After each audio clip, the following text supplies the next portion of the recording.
nhất. Nó có nỗi buồn, nó có niềm vui, sự đau thương và cả bất mãn. Một duy nhất lịch sử, một người chứng kiến bao nhiêu cái chết, đó chính là cây cầu. Hàng vạn hàng triệu người đã chết như này Vì tình yêu. và sau đó là bài hát cây cầu.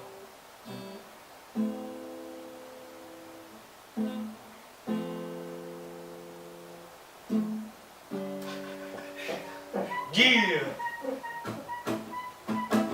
Aha. Oh no. Oh yeah 2014. Cây cầu 2014. Listen up yo. Đôi tay anh tiến nhanh về phía trước, một bước anh ngã về phía sau, rất đau nhưng anh không đau vì anh bị ngã, bởi vì anh đã đỡ tay tôi ôm em. Em là cây cầu cầu cầu, em là cây cầu cầu cầu, em là cây cầu. Anh đi lên rồi đi xuống, xong anh đi cầu cầu cầu, xong anh đi cầu cầu cầu, xong anh đi cầu cầu về cho em về đây.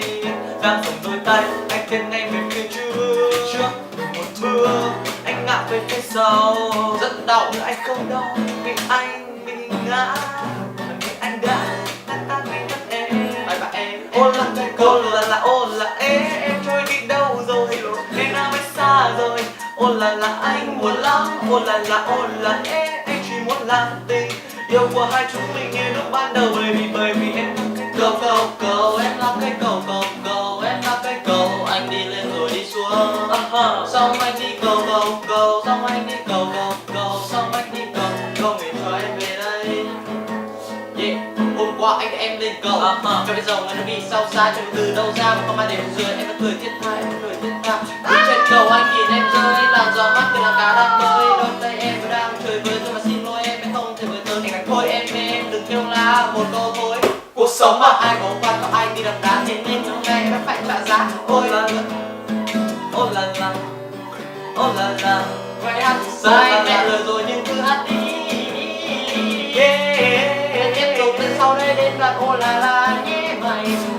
Ô là em trôi đi đâu rồi, em đã bị xa rồi. Ô là anh chuẩn bị ai. Ô là anh chỉ muốn làm tình yêu của hai chúng mình như lúc ban đầu, bởi vì Em là cây cầu, em là cây cầu, em là cây cầu. Anh đi lên rồi đi xuống luôn, xong anh đi cầu cầu cầu, xong anh đi cầu cầu cầu, xong anh đi cầu cầu để cho em về đây gái gái.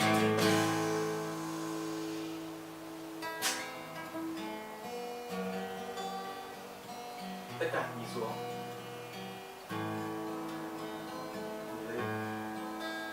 Nhìn ra, đi sang trái. Buồn, sao phải? Gật đầu vào.